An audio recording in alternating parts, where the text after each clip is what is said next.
아이가 다시요? 이번에도 살아나지 못했습니다. 그럼 다음은 언제입니까? 예? 다음 아이는 언제 가질 수 있느냐고 묻는 것입니다. 그녀는 울지 않았습니다. 울면 안 된다는 걸 이미 13살에 배웠으니까요. 이것은 한 여인의 이야기입니다. 13살에 궁궐에 들어가 10번의 출산을 겪고 41살에 세상을 떠난 여인. 그녀의 이름은 소원왕후 심씨. 세종대왕의 왕비였습니다. 오늘 이야기 시작 전에 구독과 좋아요 부탁드립니다. 교과서에는 나오지 않는 진짜 역사 이야기 계속해서 전해드리겠습니다. 1408년 봄 한양의 공기는 따뜻했지만 심씨 집안의 분위기는 얼어붙어 있었습니다. 13살 소녀 심씨가 아버지의 서재 앞에 무릎을 꿇고 앉아 있었습니다. 아직 인형놀이를 하던 나이, 친구들과 뛰어놀아야 할 나이였습니다. 손은 떨렸고 입술은 바짝 말라 있었습니다. 아버지가 자신을 부른 이유를 심씨는 이미 짐작하고 있었습니다. 들어오너라. 아버지 시몬의 목소리가 들려왔습니다. 심씨는 떨리는 다리로 일어나 문을 열었습니다. 서재 안은 어두웠습니다. 촛불 하나만이 아버지의 얼굴을 비추고 있었습니다. 아버지의 표정은 굳어 있었습니다. 아버님 부르셨습니까? 앉아라. 심씨는 아버지 앞에 무릎을 꿇고 앉았습니다. 가슴이 두근거렸습니다. 무언가 중대한 일이 일어날 것 같은 예감이 들었습니다. 내 혼인이 정해졌다. 그 한마디에 심씨의 세상이 멈췄습니다. 혼인. 13살의 혼인이라니. 아직 어린아이인데 아직 아무것도 모르는데. 아버님, 그게 무슨. 상대는 충녕대군이시다. 심씨는 숨이 막혔습니다. 충녕대군. 태종의 셋째 아들. 왕자와의 혼인. 그것은 영광이 아니라 감옥이라는 것을 궁궐에서 나온 여인들의 이야기로 익히 들어 알고 있었습니다. 궁궐에 들어간 여인은 다시는 나올 수 없다고, 자신의 삶은 없고 오직 왕실의 도구로 살아야 한다고.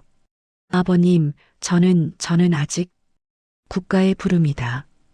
왕실에서 너를 점지하셨다.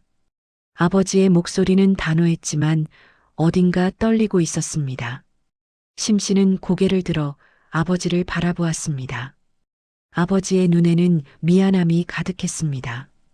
아버지도 알고 있었습니다. 딸을 궁궐로 보내는 것이 무엇을 의미하는지. 이것은 영광이니라. 내가 왕자의 부인이 되는 것이다. 아버님, 심씨의 목소리가 떨렸습니다. 울고 싶었습니다. 하지만 울 수 없었습니다. 아버지 앞에서 우는 것은 불효였습니다. 왕실의 명은 거부할 수 없다. 이것은 우리 집안의 영광이자 의무다. 심씨는 고개를 숙였습니다. 더 이상 말할 수 없었습니다. 아버지의 결정에 반대할 수 없었습니다. 이것이 조선의 여자로 태어난 운명이었습니다. 자신의 삶을 선택할 수 없는 운명. 준비를 시작하여라. 혼례는 한 달 뒤니라. 예, 아버님. 심씨는 일어나 방으로 돌아왔습니다. 문을 닫는 순간 다리에 힘이 풀렸습니다. 주저앉아 가슴을 쥐었습니다. 숨이 가빴습니다. 눈물이 흘러내렸습니다. 하지만 소리내어 울 수는 없었습니다. 밖에서 누가 들을까봐 두려웠습니다. 한 달. 자유로운 삶이 남은 시간은 단 한 달뿐이었습니다. 그 뒤로는 궁궐이라는 감옥에 갇히는 것이었습니다. 그날 밤 어머니가 심씨의 방으로 찾아왔습니다. 어머니는 말없이 딸 곁에 앉았습니다. 그리고 한참 동안 딸의 머리를 쓰다듬었습니다. 어머니의 손이 떨리고 있었습니다. 어머님, 울지 마라. 어머니의 목소리가 떨렸습니다. 심씨는 고개를 들어 어머니를 바라보았습니다. 어머니의 눈에도 눈물이 가득했습니다. 궁에 가면 살아남아야 한다. 아무리 힘들어도 울지 마라. 왕비는 울 수 없는 존재란다. 어머님, 저는 무섭습니다. 나도 무섭구나. 내 딸을 그곳으로 보내야 하니. 어머니는 심씨를 끌어안았습니다. 두 사람은 한참 동안 그렇게 있었습니다. 말이 필요 없었습니다. 서로의 슬픔이 느껴졌습니다. 사랑을 기대하지 마라. 궁궐에는 사랑이 없다. 오직 임무만 있을 뿐이다. 내 임무는 아이를 낳는 것이다. 왕손을 낳아야 한다. 그래야 살아남을 수 있다. 어머니의 말은 잔인했지만 진실이었습니다. 심씨는 고개를 끄덕였습니다. 어머니가 왜 이런 말을 하는지 알았습니다. 살아남기를 바라는 마음이었습니다. 명심하여라. 궁궐에서는 아무도 믿지 마라. 상궁도, 나인도, 심지어 왕도. 오직 너 자신만 믿어라. 예, 어머님. 그리고 절대 감정을 드러내지 마라. 기쁨도, 슬픔도, 분노도. 왕비는 언제나 평온해야 한다. 그것이 살아남는 방법이다. 어머니의 가르침은 냉혹했습니다. 하지만 그것이 현실이었습니다.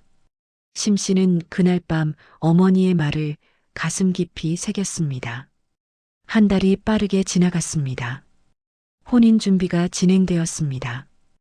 혼수를 준비하고 예법을 배우고 궁중의 규칙을 익혔습니다. 하루하루가 숨막혔습니다. 자유로운 시간은 점점 줄어들었습니다. 친구들이 찾아왔습니다. 축하한다고 했지만 그들의 눈빛에는 동정이 가득했습니다.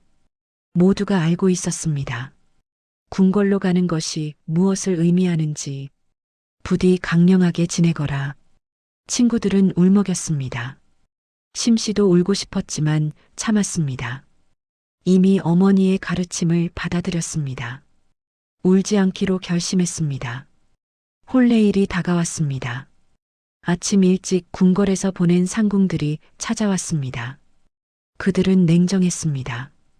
웃지도 않았고 위로의 말도 하지 않았습니다. 그저 일을 처리할 뿐이었습니다. 애기 씨, 목욕 재개를 하셔야 합니다. 심씨는 순순히 따랐습니다. 목욕을 하고 머리를 빗고 화장을 했습니다. 거울을 보는 것이 두려웠습니다. 거울 속에 자신이 낯설까봐. 마침내 거울 앞에 섰을 때 심씨는 숨이 멎었습니다. 거울 속에는 자신이 아닌 다른 사람이 서 있었습니다. 화려한 붉은색 화롯과 금빛 족두리를 쓴 여인. 새하얀 분을 바르고 연지곤지를 찍은 얼굴. 그것은 심씨가 아니었습니다. 그것은 왕실의 도구였습니다. 애기 씨, 아름다우십니다. 상궁의 말에 심씨는 대답하지 않았습니다. 아름답다는 말이 무슨 의미가 있을까요? 이 아름다움은 자신을 위한 것이 아니었습니다. 이것은 왕실을 위한 것이었습니다. 가마가 도착했습니다. 심씨는 가족들에게 마지막 인사를 했습니다. 아버지는 고개를 끄덕였을 뿐 말이 없었습니다. 어머니는 눈물을 참으며 딸을 안았습니다. 명심하여라. 살아남아야 한다. 예, 어머님. 심씨는 가마에 올랐습니다. 가마의 문이 닫혔습니다. 그 순간 심씨의 어린 시절이 완전히 끝났습니다. 이제 심씨는 충녕대군의 부인이 되는 것이었습니다. 가마가 움직이기 시작했습니다. 흔들리는 가마 안에서 심씨는 눈을 감았습니다. 지난 13년의 기억이 스쳐 지나갔습니다. 어머니의 품, 친구들과의 웃음, 마당에서 뛰어놀던 시간. 이제 모두 꿈이 되었습니다. 궁궐에 도착했습니다.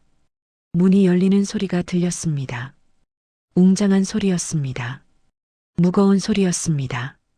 그리고 곧 문이 닫히는 소리가 들렸습니다. 쾅!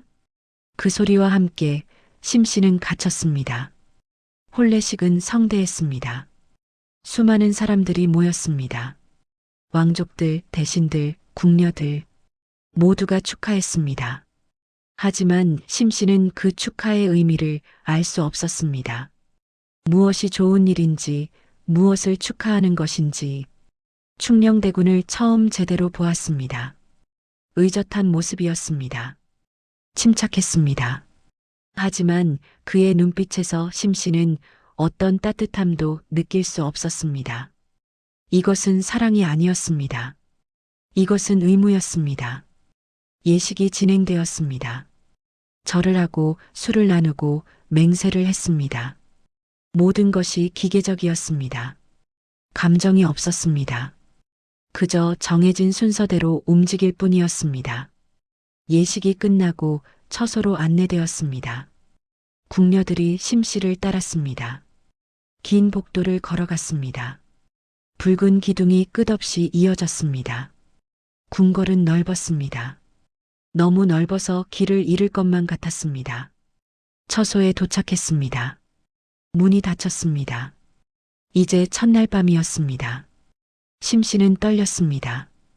13살 소녀에게 이 밤은 너무나 두려웠습니다. 충녕대군이 들어왔습니다. 심 씨는 고개를 숙였습니다. 눈을 마주칠 용기가 없었습니다. 고개를 드시오. 충녕대군의 목소리는 낮고 차분했습니다. 심 씨는 천천히 고개를 들었습니다. 충녕대군이 심 씨를 바라보았습니다. 그의 눈빛은 복잡했습니다. 두렵소? 심 씨는 대답하지 못했습니다. 무엇라 말해야 할지 몰랐습니다. 충녕대군은 한숨을 쉬었습니다. 나도 원한 혼인은 아니오. 하지만 이것이 우리의 운명이오. 그 말에 심 씨는 조금 놀랐습니다. 충녕대군도 원하지 않았다는 말인가요? 하지만 그것이 무슨 위로가 될까요? 원하지 않았어도 이미 정해진 일이었습니다. 그날 밤이 지나갔습니다. 심 씨는 잠을 이루지 못했습니다. 낯선 곳, 낯선 사람, 낯선 경험. 모든 것이 충격이었습니다. 아침이 밝았습니다. 상궁들이 들어왔습니다. 그들은 심 씨를 씻기고 옷을 갈아입혔습니다. 그리고 조심스럽게 말했습니다. 마마, 패백을 들이셔야 합니다. 심 씨는 시부모에게 패백을 올렸습니다. 태종과 원경왕후. 그들은 위험이 있었습니다. 무서웠습니다. 심 씨는 떨리는 손으로 술을 올렸습니다. 잘 오셨소. 앞으로 충녕을 잘 보살펴 주시오. 원경왕후의 말에 심 씨는 고개를 숙였습니다. 예, 마마. 최선을 다하겠습니다. 패백이 끝나고 처소로 돌아왔습니다. 이제부터 심 씨의 새로운 삶이 시작되는 것이었습니다. 그날 오후 나이든 상궁 하나가 찾아왔습니다. 그녀의 이름은 최상궁이었습니다. 얼굴은 굳어 있었고 눈빛은 날카로웠습니다. 마마, 이제부터 제가 마마를 모시겠습니다. 그러하시오. 마마께 가르쳐 드릴 것이 많습니다. 궁중의 예법, 왕실의 규칙, 그리고 최상궁이 말을 멈췄습니다. 심 씨는 상궁을 바라보았습니다. 그리고 무엇이옵니까? 마마의 임무에 대해 말씀드려야겠습니다. 임무라 하시면? 최상궁은 심 씨의 눈을 똑바로 바라보았습니다. 그 눈빛에는 어떤 감정도 없었습니다. 임신하시는 법을 가르쳐 드리겠습니다. 심 씨의 얼굴이 화끈거렸습니다. 13살 소녀에게 그런 이야기를 하다니. 하지만 최상궁은 무표정했습니다.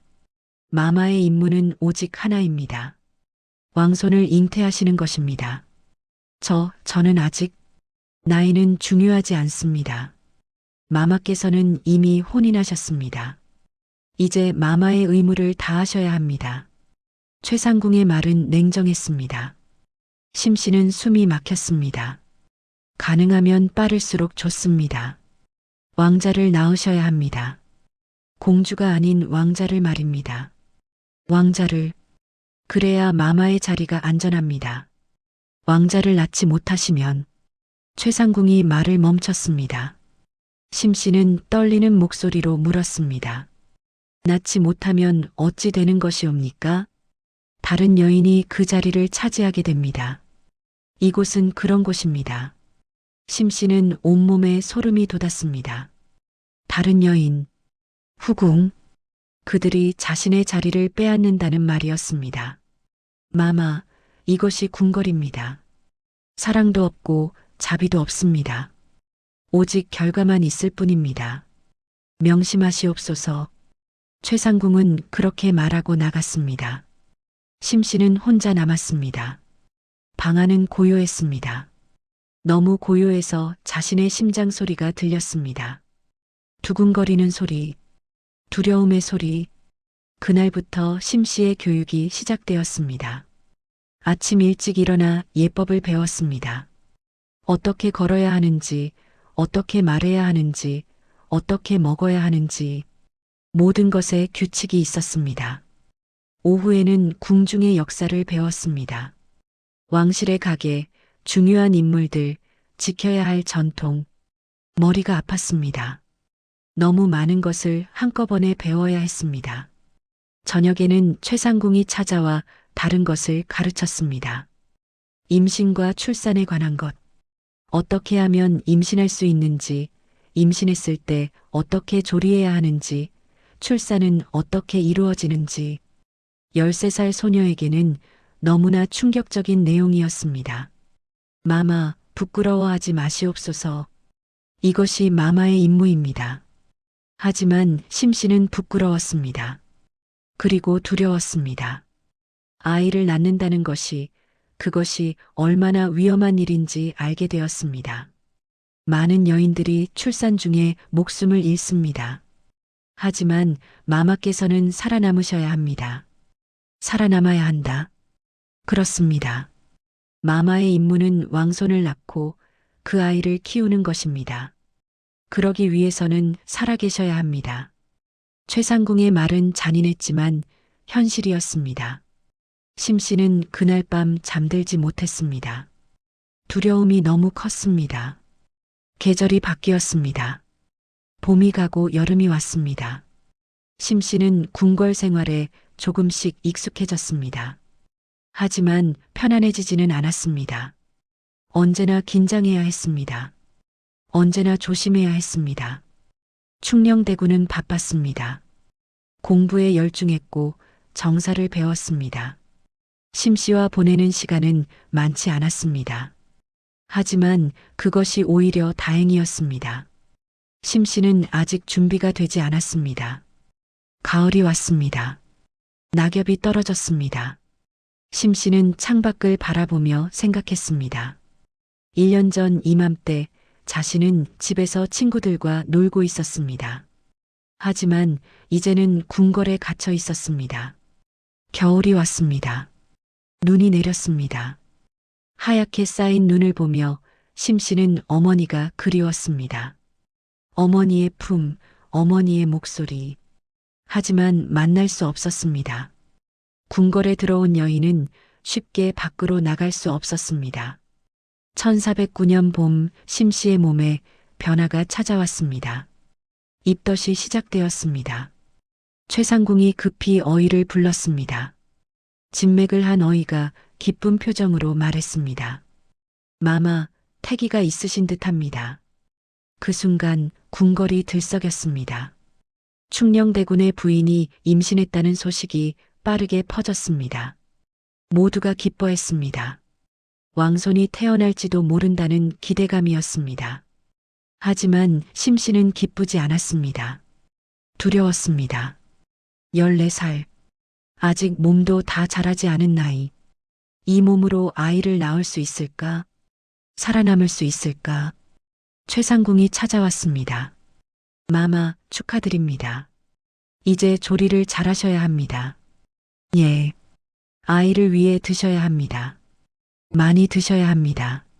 하지만 심씨는 먹을 수 없었습니다.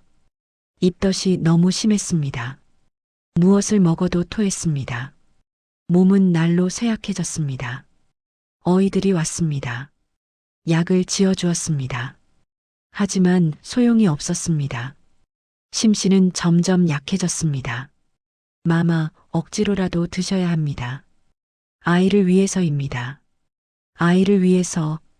모든 것이 아이를 위한 것이었습니다. 심씨 자신은 중요하지 않았습니다. 오직 뱃속의 아이만이 중요했습니다. 달이 차올랐습니다. 배가 불러왔습니다. 몸은 무거웠고 움직이기 힘들었습니다. 허리가 아팠고 다리가 부었습니다. 궁궐 사람들의 관심은 오직 심씨의 배에만 쏠렸습니다. 왕자이실까요? 공주이실까요? 왕자이셔야 할 텐데. 마마, 왕자를 낳으셔야 합니다. 왕자, 왕자, 왕자. 끝없이 들려오는 그 말. 심씨는 숨이 막혔습니다. 해산일이 다가왔습니다. 심씨는 두려웠습니다. 상궁들에게 물었습니다. 출산은 얼마나 아픈 것이옵니까? 상궁들은 서로를 바라보았습니다. 그리고 조심스럽게 대답했습니다. 많이 아프십니다, 마마. 하지만 견디셔야 합니다. 견딜 수 있을까요? 견디셔야 합니다. 마마께서는 왕손을 낳으셔야 하니까요. 어느 날 밤 산통이 시작되었습니다. 배가 쥐어짜는 것 같았습니다. 고통이 밀려왔습니다. 심씨는 비명을 삼켰습니다. 왕비는 비명을 지를 수 없었습니다. 마마, 힘을 내셔야 합니다. 상궁들이 소리쳤습니다. 하지만 심씨는 힘이 없었습니다. 14살의 몸은 아이를 낳기에 준비되지 않았습니다. 마마, 조금만 더 힘을 주시옵소서. 고통은 끝이 없었습니다. 몇 시간이 지났는지 알 수 없었습니다. 의식이 흐려졌습니다. 이대로 죽는 것은 아닐까? 그런 생각이 스쳤습니다. 마마, 정신 차리시옵소서. 상궁의 다급한 목소리가 들렸습니다. 심씨는 마지막 힘을 짜냈습니다. 그리고 마침내 아이가 나왔습니다. 울음소리가 들렸습니다. 약한 울음소리. 심씨는 안도의 한숨을 내쉬었습니다. 살았다. 아이도 살았고 자신도 살았다. 마마, 공주이십니다. 공주. 그 말에 방 안의 분위기가 가라앉았습니다. 왕자가 아니었습니다. 실망의 기운이 느껴졌습니다. 아이를 보고 싶습니다. 심씨가 말했습니다. 상궁이 아이를 데려왔습니다. 작고 여린 아이. 심씨는 아이를 안았습니다. 따뜻했습니다. 처음으로 엄마가 되었습니다. 아이가. 그때 상궁들의 표정이 어두워졌습니다. 아이의 숨소리가 이상했습니다. 약했습니다. 너무 약했습니다. 마마, 아이가 숨을 제대로 쉬지 못하고 있습니다. 무슨 말씀이십니까? 어이를 부르겠습니다. 어이가 왔습니다. 아이를 살폈습니다. 그리고 고개를 저었습니다. 아이가 너무 일찍 나온 것 같습니다. 몸이 약합니다. 그럼 어찌해야 합니까? 기도하는 수밖에 없습니다. 심씨는 아이를 꼭 안았습니다. 제발 살아다오. 제발. 하지만 아이는 점점 약해졌습니다. 닷새가 지났습니다. 아이는 끝내 숨을 거두었습니다. 처음으로 낳은 아이. 처음으로 안아본 생명. 그 아이가 떠났습니다. 심씨는 울지 않았습니다. 울 수 없었습니다. 왕비는 감정을 드러낼 수 없었습니다. 하지만 가슴속 깊은 곳에서 무언가가 무너지는 소리가 들렸습니다. 장례가 치러졌습니다. 작은 관이 땅에 묻혔습니다. 심씨는 그 모습을 지켜보았습니다. 눈물이 흐르고 싶었지만 참았습니다. 이를 악물고 참았습니다. 장례가 끝나기도 전에 최상궁이 찾아왔습니다. 마마, 몸조리를 잘하셔야 합니다. 심씨는 대답하지 않았습니다. 방금 아이를 잃었는데 무슨 말을 하라는 것인가? 다음 아이를 준비하셔야 합니다. 그 말에 심씨는 상궁을 바라보았습니다. 다음 아이. 방금 잃은 아이의 온기가 아직 손에 남아 있는데 벌써 다음 아이 이야기를 하다니. 지금 무슨 말씀을 하시는 것이옵니까? 마마, 이것이 마마의 임무입니다. 슬퍼할 시간이 없습니다. 최상궁의 얼굴은 무표정했습니다. 동정도 위로도 없었습니다. 오직 차가운 현실만 있었습니다. 마마께서는 왕손을 낳으셔야 합니다. 이번에는 왕자를 낳으셔야 합니다. 심 씨는 고개를 돌렸습니다. 더 이상 듣고 싶지 않았습니다. 하지만 최상궁은 계속 말했습니다. 조리를 잘하시고 다시 준비하시옵소서. 이것이 궁궐입니다. 최상궁이 나갔습니다. 심 씨는 혼자 남았습니다. 방 안은 고요했습니다. 아이의 울음소리도 아이의 숨소리도 들리지 않았습니다. 모든 것이 사라졌습니다. 그날 밤 심 씨는 처음으로 어머니의 경고를 온전히 이해했습니다. 궁궐에는 사랑이 없다고, 오직 임무만 있다고, 슬픔조차 허락되지 않는다고. 심 씨는 창밖을 바라보았습니다. 달이 밝았습니다. 저 달 아래 어딘가에 자신의 아이가 묻혀 있었습니다. 이름도 제대로 짓지 못한 아이, 얼굴도 제대로 보지 못한 아이. 미안하구나. 심 씨는 작은 목소리로 중얼거렸습니다. 미안하다고. 엄마가 되어주지 못해서, 지켜주지 못해서. 하지만 눈물은 흘리지 않았습니다. 울면 안 되었습니다. 왕비는 울 수 없었으니까요. 그렇게 심 씨의 첫 출산이 끝났습니다. 하지만 이것은 시작에 불과했습니다. 앞으로 9번의 출산이 더 남아 있었습니다. 9번의 고통, 9번의 두려움, 그리고 헤아릴 수 없는 슬픔이. 계절이 바뀌었습니다. 봄이 왔습니다. 꽃이 피었습니다. 생명이 움트는 계절. 하지만 심 씨에게 봄은 의미가 없었습니다. 계절이 바뀌어도 심 씨의 삶은 변하지 않았습니다. 최상궁의 말대로 심 씨는 조리를 했습니다. 약을 먹고 보양식을 먹고 몸을 추스렸습니다. 다음 임신을 위해서였습니다. 충녕대군이 가끔 찾아왔습니다. 위로의 말을 건넸습니다. 고생이 많았소. 아닙니다. 대군마님. 다음에는 건강한 아이를 낳을 것이요. 충녕대군도 아이를 원했습니다. 왕자를 원했습니다. 그것이 왕족의 의무였으니까요. 1410년 여름 심 씨는 다시 임신했습니다. 두 번째 임신이었습니다. 이번에도 입덧이 심했습니다. 이번에도 몸이 힘들었습니다.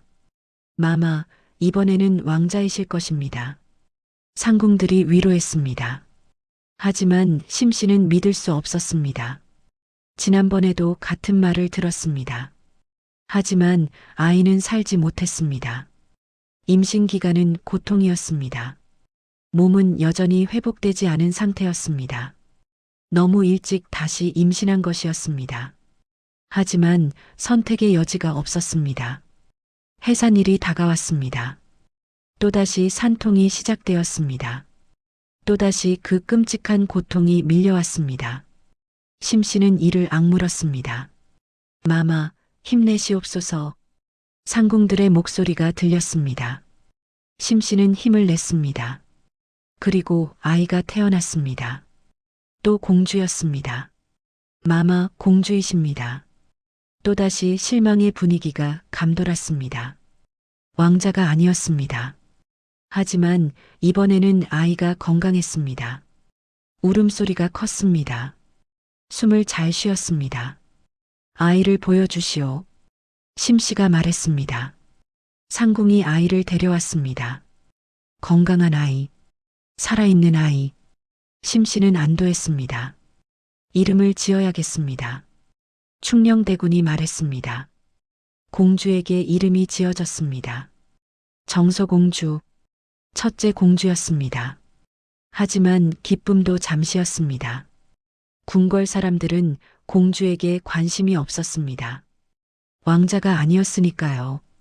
다음에는 왕자를 낳으셔야 합니다. 또다시 그 말이 들려왔습니다. 심 씨는 고개를 끄덕였습니다.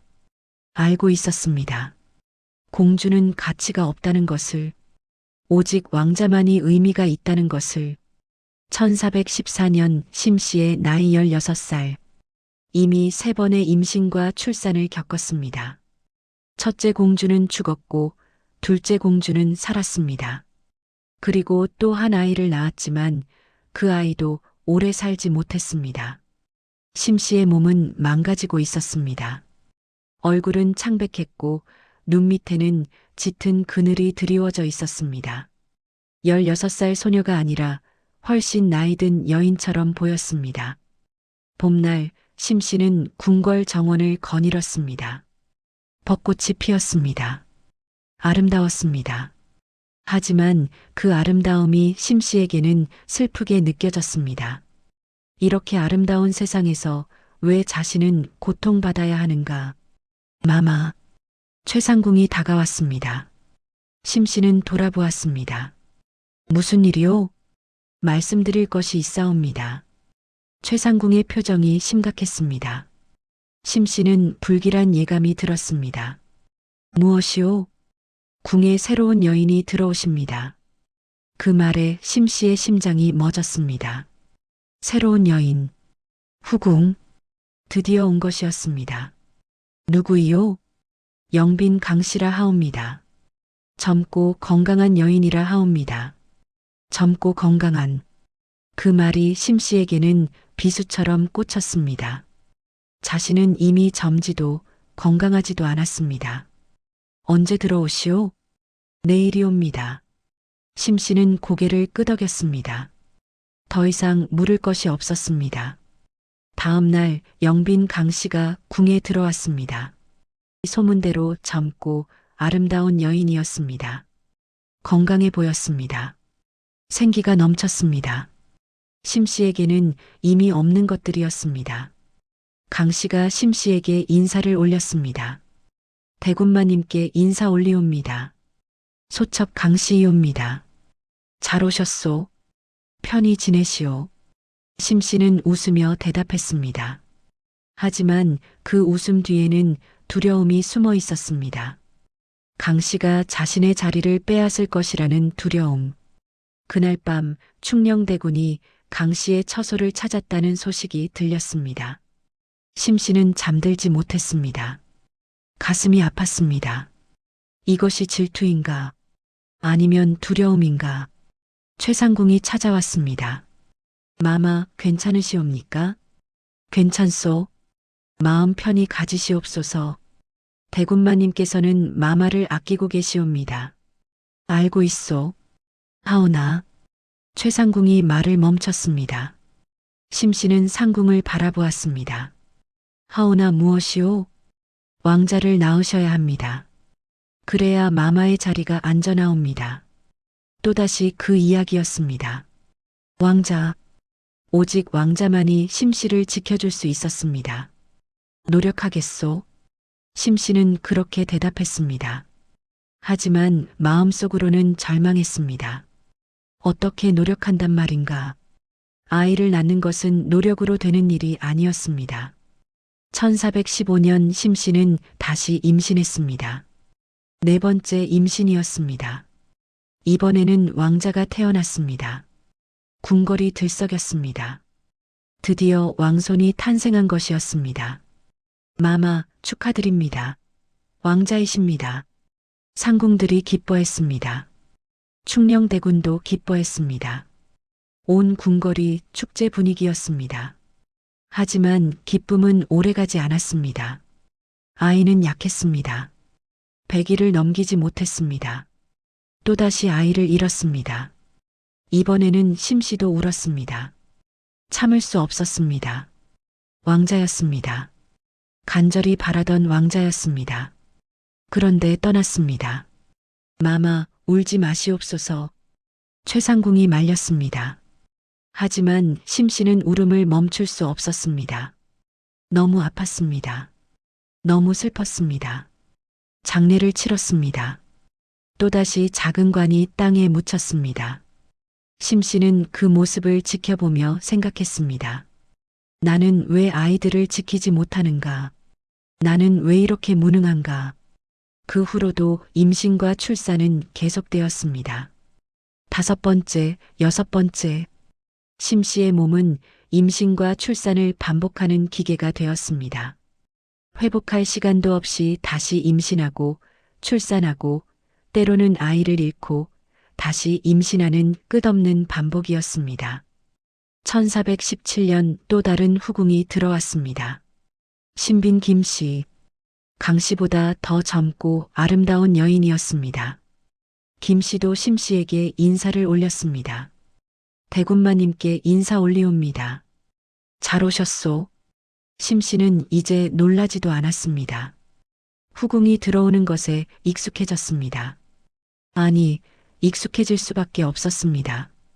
그날 밤 최상궁이 물었습니다. 마마, 괜찮으시옵니까? 무엇이 괜찮은지 묻는 것이오? 신빈 마님이 들어오신 것 말이옵니다. 심씨는 쓴웃음을 지었습니다. 괜찮지 않으면 어쩌겠소? 이것이 내 삶이오. 왕자를 낳지 못하면 더 많은 여인이 들어올 것이오. 마마, 내가 멈추면 나는 끝이오. 그러니 멈출 수 없소. 심씨의 목소리는 담담했지만 그 속에는 깊은 비애가 담겨 있었습니다. 19살. 아직 청춘이어야 할 나이. 하지만 심씨는 이미 늙어 있었습니다. 마음이 늙었습니다. 1418년 조선에 큰 변화가 있었습니다. 태종이 왕위를 물려주기로 결정한 것입니다. 후계자는 충녕대군이었습니다. 심씨의 남편이 왕이 되는 것이었습니다. 그리고 심씨는 왕비가 되는 것이었습니다. 즉위식 날이 다가왔습니다. 심씨는 또다시 임신한 상태였습니다. 뱃속에는 7번째 아이가 자라고 있었습니다. 만삭의 몸이었습니다. 마마, 괜찮으시겠습니까? 최상궁이 걱정했습니다. 즉위식은 긴 시간 서 있어야 했습니다. 만삭의 몸으로 버티기 힘들었습니다. 괜찮소? 버틸 수 있소? 심씨는 단호하게 말했습니다. 왕비가 되는 날입니다. 이 자리를 피할 수 없었습니다. 즉위식장에 도착했습니다. 수많은 사람들이 모여 있었습니다. 왕족들, 대신들, 백성들, 모두가 새로운 왕을 보러 온 것이었습니다. 충녕대군이 왕좌에 올랐습니다. 이제 그는 세종대왕이었습니다. 백성들이 환호했습니다. 만세. 심씨는 옆에 서 있었습니다. 배를 부여잡고 버티고 있었습니다. 허리가 아팠습니다. 다리가 후들거렸습니다. 숨이 가빴습니다. 마마, 조금만 더 버티시옵소서. 최상궁이 속삭였습니다. 심씨는 고개를 끄덕였습니다. 조금만 더, 조금만 더. 즉위식이 진행되었습니다. 예를 올리고 교서를 낭독하고 신하들이 축하를 올렸습니다. 시간이 영원처럼 느껴졌습니다. 마침내 즉위식이 끝났습니다. 심씨는 거의 쓰러질 것 같았습니다. 궁녀들이 급히 부축했습니다. 마마, 처소로 모시겠습니다. 처소로 돌아오는 길에 배에서 통증이 느껴졌습니다. 산통이 시작된 것이었습니다. 마마, 산통이 시작된 듯합니다. 어이를 급히 부르시오. 상궁들이 소리쳤습니다. 심씨는 이를 악물었습니다. 지금은 아니오. 제발 지금은 안 돼요. 하지만 아이는 기다려주지 않았습니다. 그날 밤 산통이 본격적으로 시작되었습니다. 즉위식으로 지친 몸에 출산의 고통이 더해졌습니다. 마마, 힘내시옵소서. 상궁들의 목소리가 들렸습니다.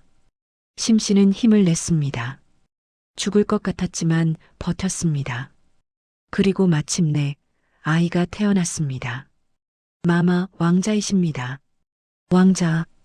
드디어 건강한 왕자를 낳았습니다. 궁궐이 들썩였습니다. 왕위 계승자가 탄생한 것이었습니다. 아이를 보여주시오. 심씨가 말했습니다. 상궁이 아이를 데려왔습니다. 크고 건강한 아이. 울음소리가 우렁찼습니다. 심씨는 아이를 안았습니다. 이름은 향이라 하겠습니다. 세종이 말했습니다. 왕자의 이름이 정해졌습니다. 훗날 문종이 될 아이였습니다. 하지만 심씨는 기뻐할 여유가 없었습니다. 출산으로 기력이 완전히 소진되었습니다. 의식이 흐려졌습니다. 마마, 정신 차리시옵소서. 어이를 급히 부르시오. 상궁들의 다급한 목소리가 들렸습니다. 심씨는 눈을 감았습니다. 이대로 죽는 것도 나쁘지 않을 것 같았습니다. 너무 지쳤습니다. 더 이상 버틸 힘이 없었습니다. 하지만 죽을 수 없었습니다. 이제 막 태어난 아이가 있었으니까요. 그 아이를 지켜야 했습니다. 며칠이 지났습니다. 심씨는 간신히 정신을 차렸습니다. 어이들이 밤낮으로 간호했습니다. 약을 먹이고 보양식을 먹이고 간신히 목숨을 붙잡았습니다. 마마, 이제 괜찮으시옵니다. 어이가 말했습니다. 하지만 심씨는 알고 있었습니다. 괜찮지 않다는 것을, 몸이 이미 한계를 넘었다는 것을. 하지만 쉴 수 없었습니다. 이제 왕비가 되었습니다. 왕비의 임무가 기다리고 있었습니다. 그 후로도 임신과 출산은 계속되었습니다. 8번째, 9번째, 10번째. 심씨의 몸은 점점 망가졌습니다. 하지만 멈출 수 없었습니다. 왕비의 의무는 끝이 없었으니까요. 1425년 심씨의 나이 30살. 이미 10번의 출산을 겪었습니다. 몸은 완전히 망가졌습니다. 걷는 것도 힘들었습니다. 숨을 쉬는 것도 고통이었습니다. 밤마다 기침을 했습니다. 피를 토했습니다. 몸이 말을 듣지 않았습니다. 어이가 진맥을 했습니다. 그리고 심각한 표정으로 말했습니다. 마마, 더 이상 임신하시면 안 되옵니다. 마마의 몸이 감당하지 못하옵니다. 알고 있소. 심씨는 담담하게 대답했습니다. 자신의 몸 상태를 누구보다 잘 알고 있었습니다. 하지만 왕실은 달랐습니다. 왕비의 임무는 끝나지 않았습니다. 여전히 행사에 참석해야 했고, 왕자들의 교육을 살펴야 했고, 궁중의 일을 관리해야 했습니다. 마마, 내일 종묘 제례가 있사옵니다. 마마, 왕자 대군의 교육을 점검하셔야 하옵니다.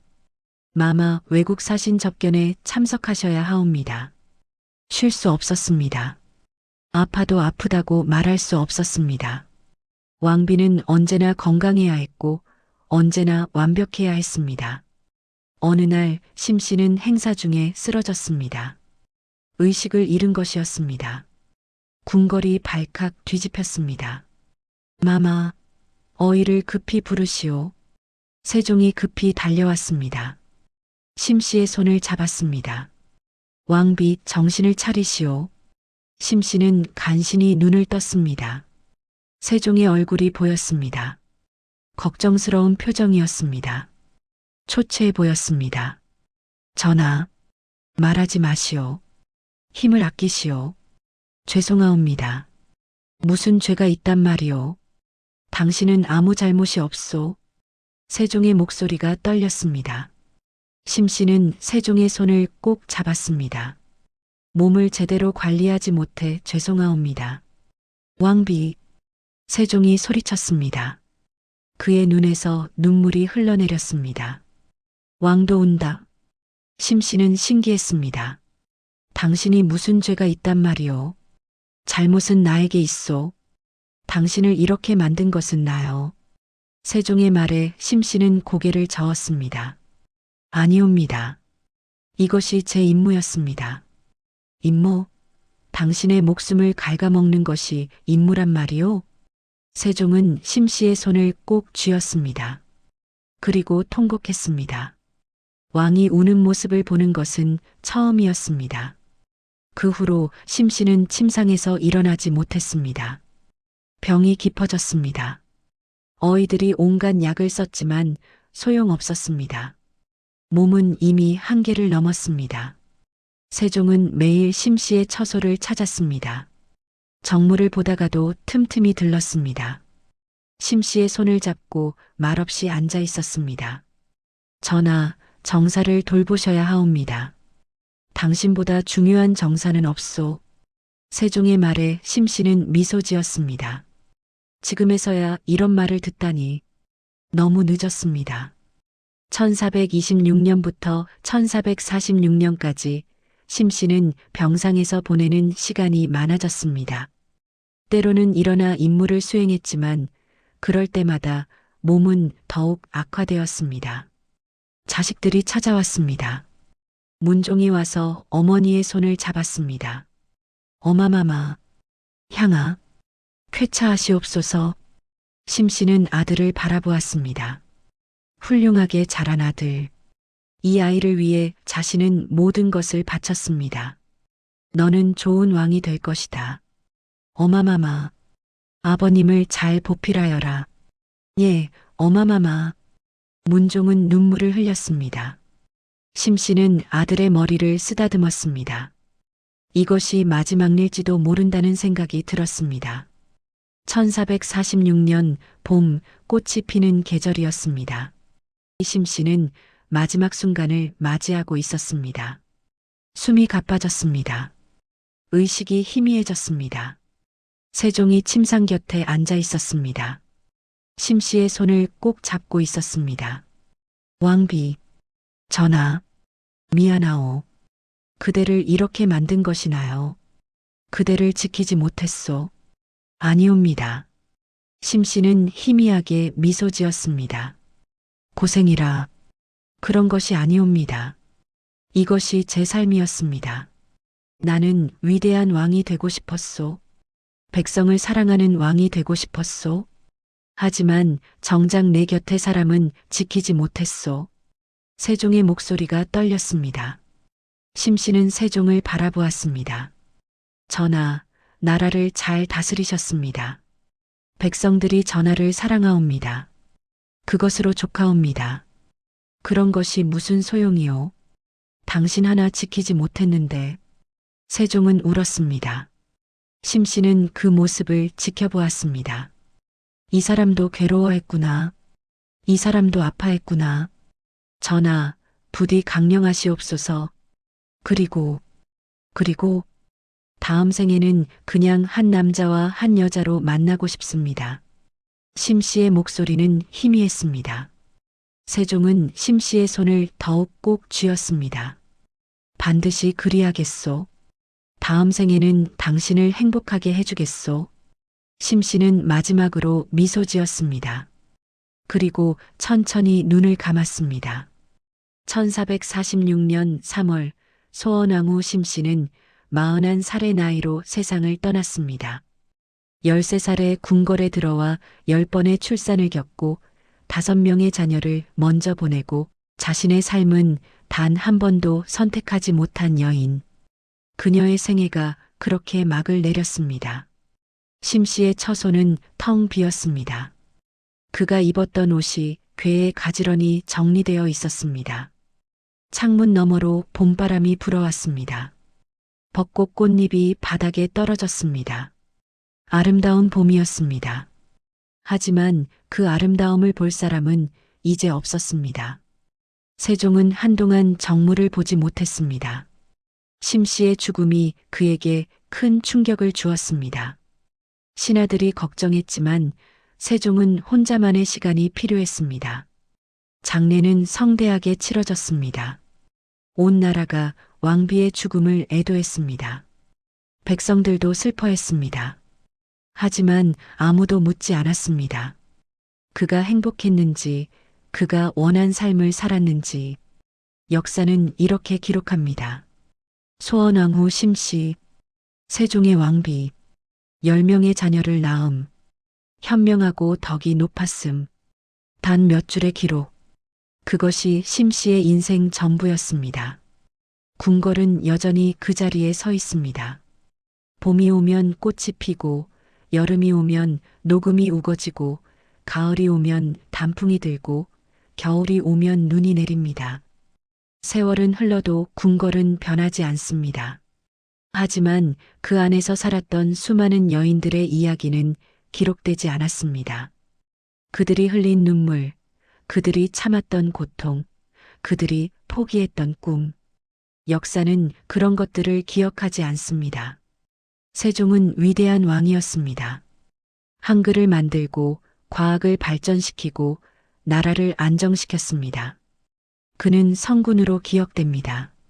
하지만 그 위대한 왕 곁에서 자신의 삶을 희생하며 왕실을 지탱한 여인이 있었습니다. 소원왕후 심씨. 그는 영광스러운 삶을 살았을까요? 아니면 희생당한 삶을 살았을까요? 13살에 궁궐에 들어가 10번의 출산을 겪고 41살에 죽어간 그 삶을 우리는 어떻게 이해해야 할까요? 왕비라는 자리는 영광이었을까요? 그것은 축복이었을까요? 아니면 저주였을까요?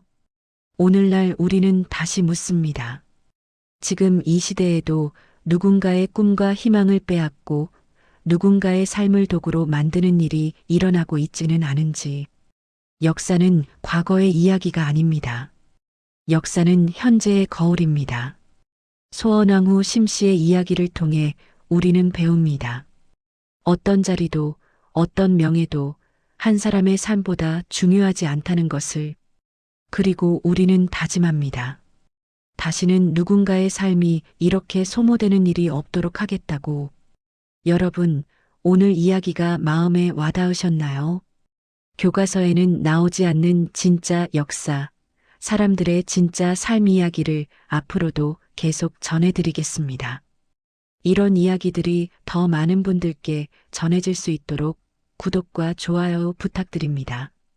여러분의 구독과 좋아요 하나하나가 역사 속에 묻힌 이야기들을 세상에 알리는 큰 힘이 됩니다. 다음 이야기에서 또 뵙겠습니다. 감사합니다.